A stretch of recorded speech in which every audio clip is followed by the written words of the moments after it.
कोई कहे गुरुजी हमारा इतना कर्जा हो गया, गुरुजी इतना कर्जा हो गया, गुरुदेव वो कर्जा समाप्ति नहीं हो रहा। हमारा निवेदन है, शिव जी के मंदिर में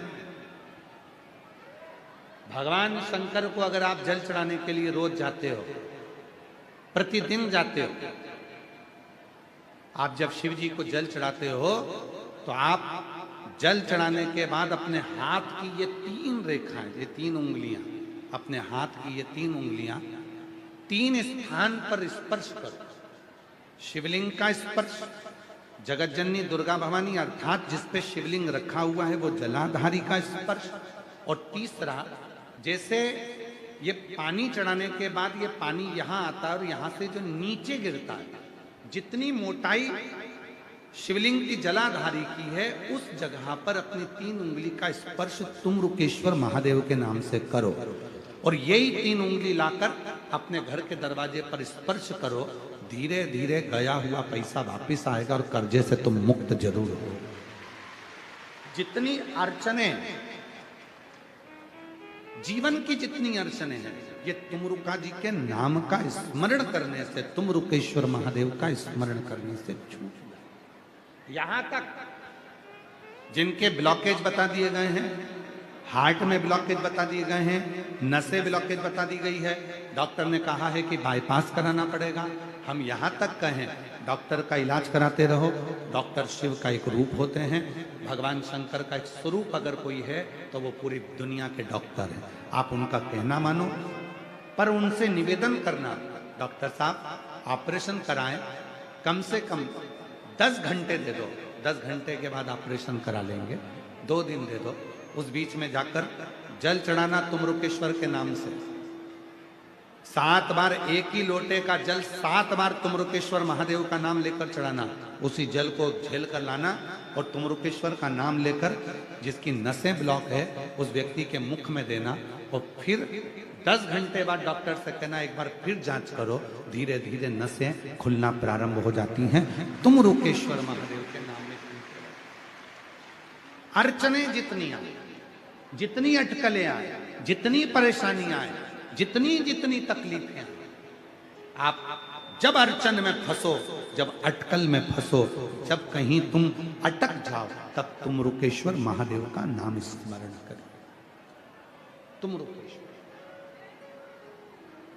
और आज कहने में पीछे नहीं हटेंगे, दिल्ली की इस पवित्र धरा पर आप लोग इतने लाखों की संख्या में आए हैं और पूरा देश इस कथा को देख रहा है, पूरा विश्व इस कथा को सुन रहा है।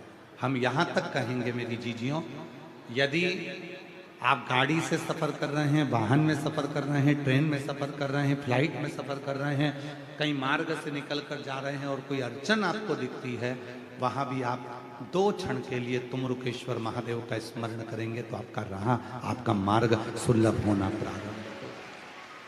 तुम रुकेश्वर,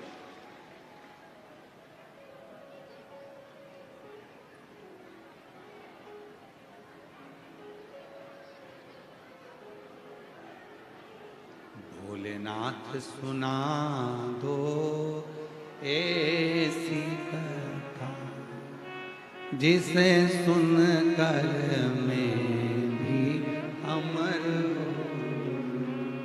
शिव महापुराण की प्रथम कथा का कोई वक्ता है?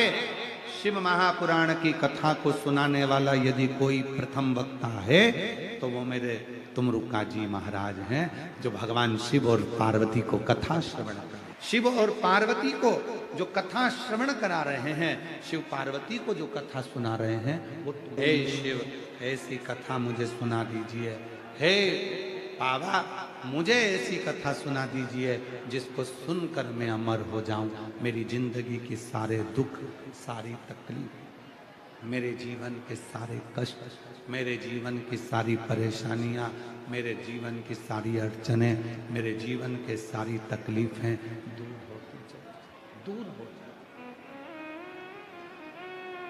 और एक बात कहें, शिव महापुराण की ये जो व्यासपीठ है, जो कुबरेश्वर धाम से चलकर ये शिव पुराण यहाँ आती है आपके नगर में,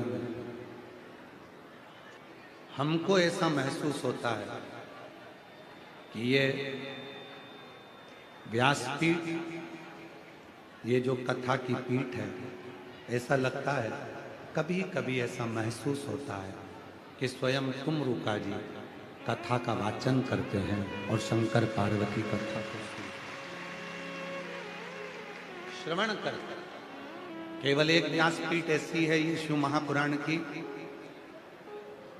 जहां व्यासपीठ होती है उसके सामने से हम लोग किसी को निकलने भी नहीं देते। हमारे चाहे आस्था वाले हों, कैमरे वाले हों, फोटो वाले हों, आशीष जी हों, कार्यकर्ता हों, वो मना कर देते हैं, आपको जाना है पीछे से घूम कर जाओ, ये सामने से निकलने नहीं। एक नंदी, भृंगी, श्रृंगी, शिव के गण और मेरा देव अधिदेव महादेव माँ जगत जननी के साथ सामने बैठकर शिव महापुराण की कथा को श्रवण।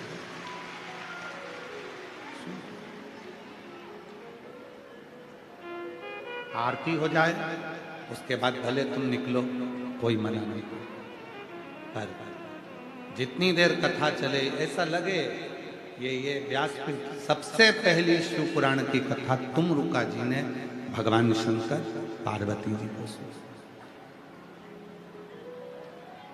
और लोग कहते हैं कि शिव पुराण क्या देती है, तो उनके लिए कथा है शिव महापुराण ने क्या क्या दिया।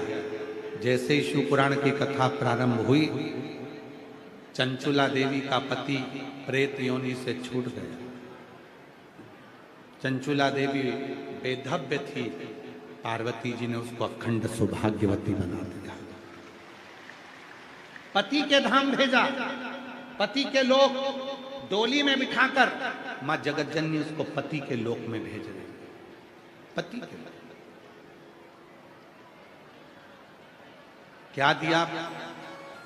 तुमरुका जी की जो शिव पुराण की कथा थी, चंचुला को अखंड सौभाग्य, बिंदु को प्रेत योनि से मुक्ति, ब्रह्मा जी की एकाग्रता, भगवान विष्णु के हृदय में शिव भक्ति, स्वयं शंकर पार्वती के द्वारा श्रोता, जो साथ में जितने भी श्रोता इस कथा को सुन रहे थे, शंकर भगवान के साथ में बैठकर तुमरुका जी ने शिव जी से कहकर सारे श्रोताओं की मनोकामनाओं को पूर्ण करवा दिया। ये वो शिव तत्व, इसको समझने के लिए पूरी जिंदगी निकल जाएगी लोगों को, तो भी समझ में नहीं आएगा कि आखिर कुबरेश्वर धाम से आई हुई ये शिव महापुराण ऐसा क्या है इसमें कि ये इतना देती है, इतना देती है, इतना देती है कि किसी को कोई कमी रहने ही नहीं देती है। क्या है इस शिव पुराण में ऐसा क्या भरा पड़ा? आप यदि पत्रों को पढ़ेंगे, हम तो इतने पत्र नहीं पढ़ पा रहे, ये पत्र आए हैं देखिए आप। अगर इन पत्रों को, केवल पत्रों को स्मरण किया गया, देखिए प्रेमलता देवी, जिला हाथरस, उटरा ग्राम की रहने वाली हूँ। मेरा मोबाइल नंबर ये है। मेरी बेटियां सरकारी नौकरी के लिए काफी समय से प्रयास कर रही थी, परंतु हर बार कुछ नंबर उससे रह जाती थी। मेरी एक बहन के यहाँ टीवी पर आपकी कथा चल रही थी, लेकिन हमने उस पर ध्यान नहीं दिया। उसी बहन ने मुझे महाशिवरात्रि की पूजन और आपकी कथा सुनने का वर्णन किया। गुरुजी, हमने प्रतिदिन 1 लोटा जल मंदिर में जाकर सफाई करना प्रारंभ कर दिया। 3 बार पशुपति व्रत साथ में किए। भरोसा बढ़ा, हमारी बेटियों ने पुनः प्रयास किया। बाबा की ऐसी कृपा हुई, 2025 में मेरी एक बेटी उत्तर प्रदेश पुलिस में चयनित हो गई और दूसरी बेटी CISF में पोस्टिंग हो गई। मैं बाबा को प्रणाम करना। जरा विचार करिए कि शिव महापुराण की कथा सुनकर मिलता क्या है। एक पत्र और है, देखिए। मेरा नाम सरोज है, मैं मेरठ उत्तर प्रदेश की रहने वाली हूँ। मेरा गांव जती जीतपुर है। आपकी कथा सुनने मेरठ में आई है।